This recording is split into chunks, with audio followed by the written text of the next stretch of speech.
Welcome back to Rick's Flicks, and now it's come time for us to start looking at the second half of 2022, what's coming out in the cinemas, and let's kick it off with this one.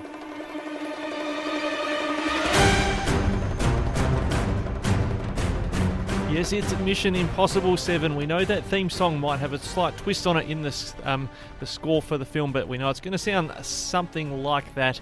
And we've got a big cast come together for Mission Impossible 7. Again, it's been on the back burner because of the production delays everyone's experienced due to COVID-19. Tom Cruise has been a little cranky about it, reprising again his role as Ethan Hunt and the centrepiece of the Mission Impossible universe.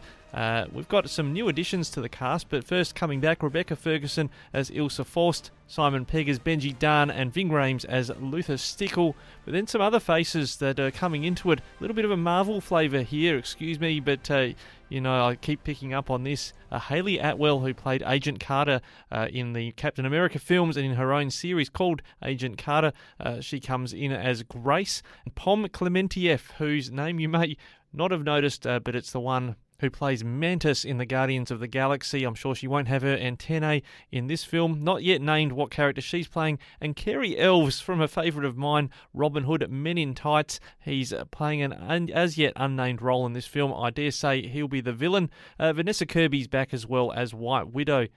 We are starting to head out into the realms of outer space now in terms of what we know about some of these films, but that'll be out sometime around September, Mission Impossible 7. But something we do know a little bit about, and we've spoken a few times about this, and yes, I'm back in the Marvel Universe again. It's the animated Spider-Man Across the Spider-Verse. In the trailer we have seen earlier this month, Gwen Stacy, or I think the correct title is Spider-Gwen, drops in on Miles Morales, the Spider-Man in this universe, and says this. Want to get out of here?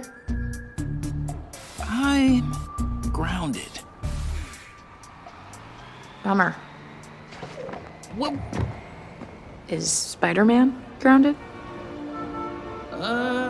The first film, Spider-Man Into the Spider-Verse, was a lot of fun, and I think there's a lot more going on here. First of all, this one is called Spider-Man Across the Spider-Verse Part 1, and I think what we're seeing here, as I teased a little bit earlier, is the establishment of Spider-Man in all his formats as being the centerpiece of the future, or at least the immediate future of the Marvel Cinematic Universe. Tom Holland, no doubt, will be the one who carries the day here, but I think we're shifting away from, Iron Man. We had the Iron Man film, and then he was in the center of the Avengers. He was the one who sort of carried the early days of the Marvel Cinematic Universe. I think that Marvel is positioning Spider-Man, now that they've got him back from Sony, to be the center of the Marvel Cinematic Universe going into this Phase 4. So this one comes out in October. It's part 1 of a 2-part movie series, Spider-Man Across the Spider-Verse, an animated one, and a lot of fun for the kids. Will we see the return of Spider-Ham, or the Spider-Noir, the detective Spider-Man, who I quite enjoyed? It's all coming up in September. While we're a little bit focused on the kids, Sonic the Hedgehog 2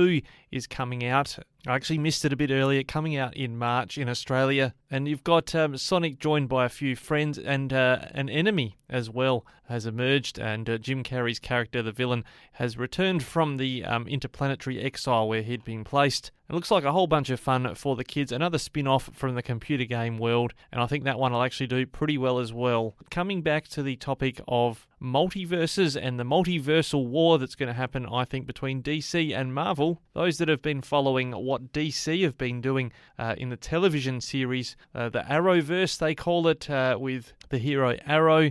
We also have seen DC's Legends of Tomorrow, which I quite enjoyed. Whole bunch of stuff to do with timelines and alternate universes. In fact, DC have a much longer history in terms of weird and wonderful and multiple universes their characters exist in. And that brings me then to the film The Flash, coming out in November in the US, around the same time in Australia. Here's a little segment which I'll explain what's going on in this grab from the trailer for The Flash in a moment.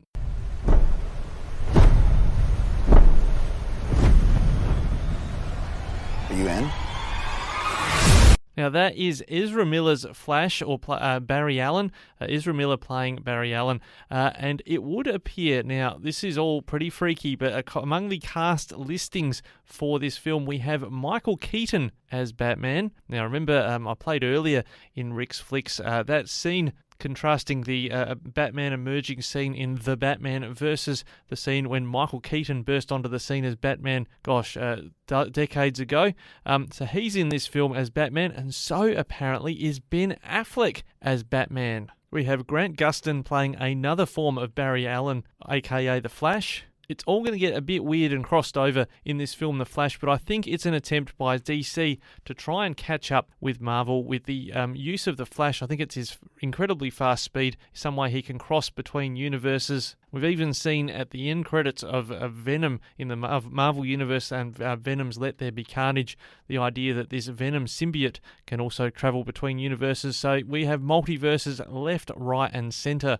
So that's where The Flash is going with his standalone film. And I think it's going to be a make or break year for DC about whether they can bring fans back into the DC franchise with Marvel dominant in this cinematic marketplace. But I think what we will see, what we're seeing from these titles, is the expectation that after a pandemic, now we talk after, we hope it's an after, that people are going to come back to trusted brands. That's the expectation that is generally held, is that people aren't going to be keen to experiment. They're going to want to go back to those brands and identities that they love, something familiar and comfortable as they forage out into the cinemas in the entertainment world again. That's The Flash coming out around about November next year. Towards the tail end of next year, we're going to see Jason Momoa returning as Aquaman in Aquaman and the Lost Kingdom. Now, for me, this was potentially the character that I think could bring DC back from the brink. I really enjoyed the Aquaman film. Maybe as an Australian, I was biased with. You had Nicole Kidman in there, Temuera Morrison from Across the Ditch, and a good Aussie cast, Amber Heard as well. The film has wrapped production during December. We're talking about a film that's going to come out around about December next year, Aquaman and the Lost Kingdom. And all we seem to know about this film from director James Wan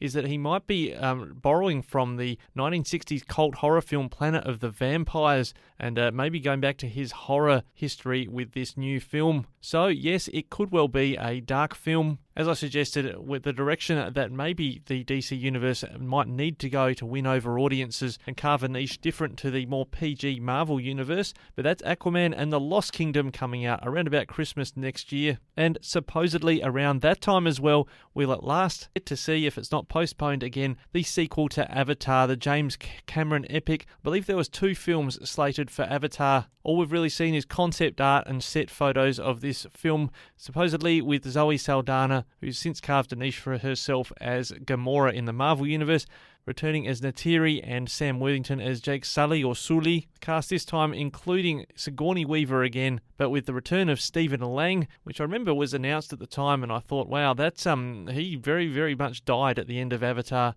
but somehow he's back, and I'm glad he is because he's a great villain, and Kate Winslet in this film as well. All we seem to know is that Sully and Neytiri have a family, and this is about them taking on whatever forces come at their family in a film that I said at the time was basically Pocahontas in a futuristic environment. I'm seeing across the cast photos here a couple of familiar faces, Michelle Yeoh and Vin Diesel apparently in the cast of this film as well. It'll all be CGI, so it'll be hard to maybe notice. Maybe Vin Diesel will be just like Groot in the Marvel Universe and be hard to tell it's actually Vin Diesel. But that one is on its way around about Christmas, supposedly the Avatar, a sequel at last in 2022. Well, that's it for the cinematic wrap. We've got a little bit more on the streaming side to finish off the show shortly here on Rick's Flicks.